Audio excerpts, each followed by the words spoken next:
So hey everyone, welcome to the channel. As always, thanks for stopping by and hanging out for a few. My name is Rich Charpentier, I'm the channel host, and normally we talk a lot about drones, drone business, mapping and modeling with drones, also other mobile tech, which we're going to get into a little bit today, and occasionally we talk about travel as well. So before we go far down the road here with today's video, I wanted to say thank you to everyone who have been supporting this channel. We are at 2,995 subscribers.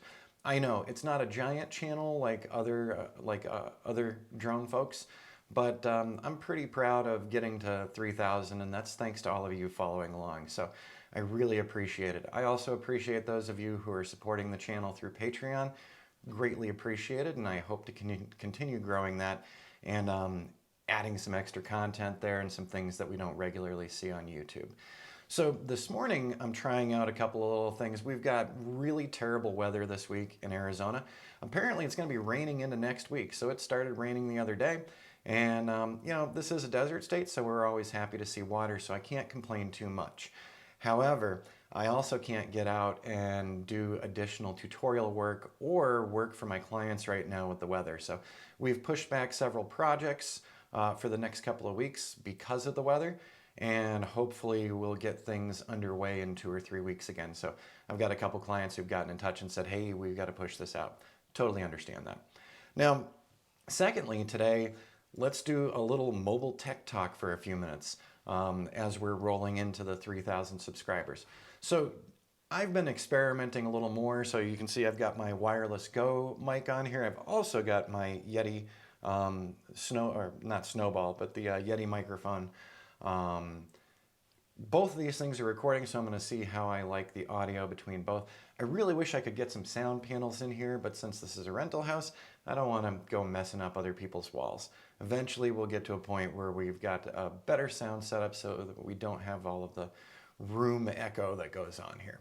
Now, today I'm recording with an iPhone 8 and I'm using the Rode Wireless Go setup for the audio.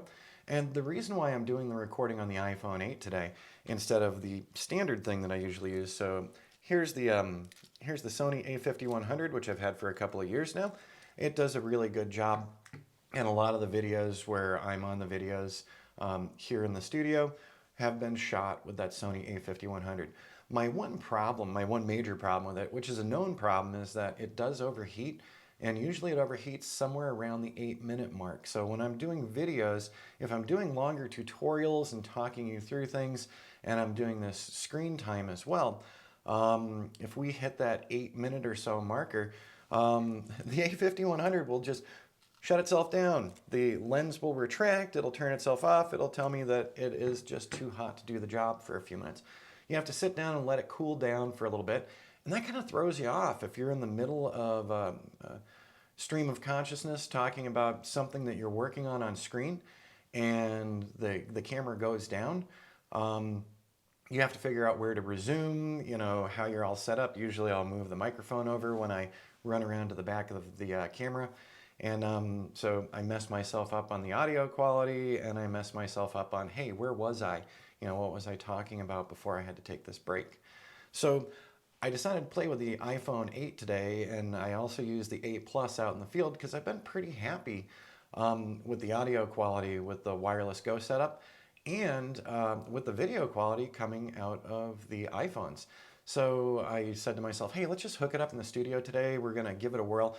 Also, to be really honest, it's so much easier just carrying the iPhone and the iPad than it is to, you know, lug other camera boxes. So I'm trying to make it easier on myself when I'm out doing these longer tutorials for you guys. I'm trying to make it as easy as possible on setup because oftentimes when I'm doing these, I'm alone. My visual observer isn't with me. So I've got to set up this tripod. I've got to set up that tripod. I've got to start this recording, that recording, and another thing recording. So anything I can do to make it a little easier on myself, I'm trying to get there. I'm also looking down at the iPad here today. I'm using the iPad to control Filmic Pro on the iPhone 8. So I decided, hey, let's have a little screen down here so I can see how the green screen background's looking. I can see the color quality here. So it's looking really good for me. Using the Sony a5100, I can connect to it as well with my iOS devices and see what's going on, but it's a little laggy. And this seems to be much more streamlined. I'm looking down right now, and the quality is looking great to me. And it's pretty much synchronized, so I know that the lighting and everything's working out the way I want it to work out. So there you go. So now let's talk about what's happening on the channel and what we're going to be doing. So we do have new projects. We've got ongoing projects, and we're going to continue along with those. I'm going to continue talking about the testing that I'm doing with Drone Harmony, and we'll also be talking more about Map Pilot and Ground Station Pro again. One of the things that I could really use your help with, drop a note and let me know, what other topics do you want to see? What other things would we like to cover more in depth? So I was thinking more about the applications for doing modeling, that we could spend some more time on Map Pilot, we can spend some more time on Ground Station Pro, we can talk more about Litchi, we can talk more about Drone Harmony, and where all of these things fit in with your business. It's not a one-app world for us. For those of us who are doing drone work, we're usually using multiple apps based on our experience and on what works for certain job sites, and also what works when we're doing recreational filming as well. And so this week I do have some more editing to do, so that'll help me with not being out in the field right now. And so let's look over on screen. So last week, before the bad weather rolled in, I spent a little time working with, I'm hitting the V key here, spent a little bit of time working with Born to Be Wild, b2bwild.com. Mariah, the owner of Born to Be Wild, actually rents kayaks out along multiple lakes in the Prescott area so that you can get out into the Granite Dells and get out onto Watson Lake or Willow Lake or Goldwater Pond. So she has a mobile kayak rental service. And so we actually did some flight last week where we're showing off some of the areas that you can paddle, and then doing a little talk about Born to Be Wild kayak rentals. So here we have some folks paddling through one of the canyon areas. You can actually paddle into some pretty amazing canyons.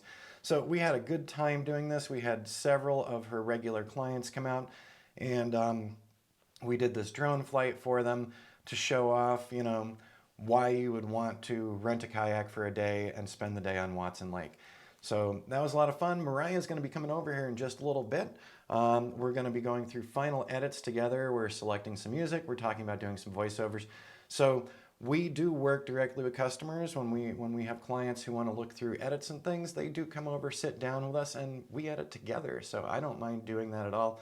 And then it delivers a product that the client really, really wanted. In saying that, let's go ahead and minimize the Final Cut window here. And also for another one of my job sites, a week and a half ago, we went out and did another flight for progression reporting for the client, and had a really good day out there, a little windy, but the whole job site is really coming along. So as you can see here on screen, this is one of the video clips. Some of this is for the client, some of this is B-roll for me, because this was just very interesting to see. So you'll also notice that these video clips are all in Kino. So Kino is one of the software platforms that I use to manage way too much video. By the way, if you get into doing this, if you get into doing drone work, whether it's modeling or progression reporting, just be prepared to spend a lot of money on external storage, okay? And be prepared to track a lot of video files. Over time, you archive those video files, but in the meantime, I've got so many video files to deal with. Kino makes it much easier. Here's another one I'm just popping up here. It was very enjoyable to be able to actually watch the land movers, the folks who are leveling out the site for this particular client. So I actually got to enjoy my time out on the location. You can see the drone moving away from that particular tractor, and we've got a lot of different clips. By the way, your clips are never going to be perfect, so that's why you're editing them down when you're showing all this off. So here we've got another one of the graders coming along. So they've been just moving earth all over the place for this project, and it was really enjoyable to watch. So we did our regular progression flights for the client, and then we did some extra fun ones just to make sure that we were showing off and sharing what the construction side looked like. And I will be contacting the construction companies who are working these particular jobs. Their crews were very interested in what we were doing on location that day. They had a lot of questions, and they were also very enthused to have me on site. We always made sure that the drone was not directly above anybody. The drone was orbiting around areas, capturing the scenes, so there's that, but we made sure to stay out of the crew's way. But while staying out of the crew's way, we still got some really interesting video for the day. So I especially enjoy some of these top downs where we just see the earth moving going on. It was very interesting to watch. It was very interesting to watch the crew with their laser levelers and everything. So a lot of technology beyond drone technology goes into these construction sites today. And where you can tie your drone work in with that, it's going to give you a higher possibility of getting a job, getting a contract on a construction site if you become familiar with all of the other new digital tools that are being used in construction today. So it's not just us drone pilots. All right, with that, I'm going to stop this video here, and actually I'm going to stop that video there on Kino and wrap this up for the morning. I need to get the studio ready for when Mariah comes over here so that we can review her video and audio choices. And then we'll be getting that up online and onto her website in the near future. If you're curious about coming up to Prescott to paddle for a day or spend some time up here, her company is b2bwild.com, b2bwild.com. So go ahead and give them a look. And it is a lot of fun to go paddling on Watson Lake. I do have my own kayak, so I can attest to the fact it makes for a really nice day and some beautiful scenery and beautiful photography and video opportunities. So if you come up here, check it out. Spend some time on Watson, spend some time on Willow. And like I said at the beginning of this, please drop some comments below. Let me know what you'd like to see next. Like I said, passing 3,000 subscribers, really awesome. I don't have any giveaways or anything, sorry to say. Too small of a channel. But maybe someday if we grow larger, we'll start doing some reviews for companies and we'll have something to give away here. Thanks again for subscribing and popping by here, and we'll see you in the next video.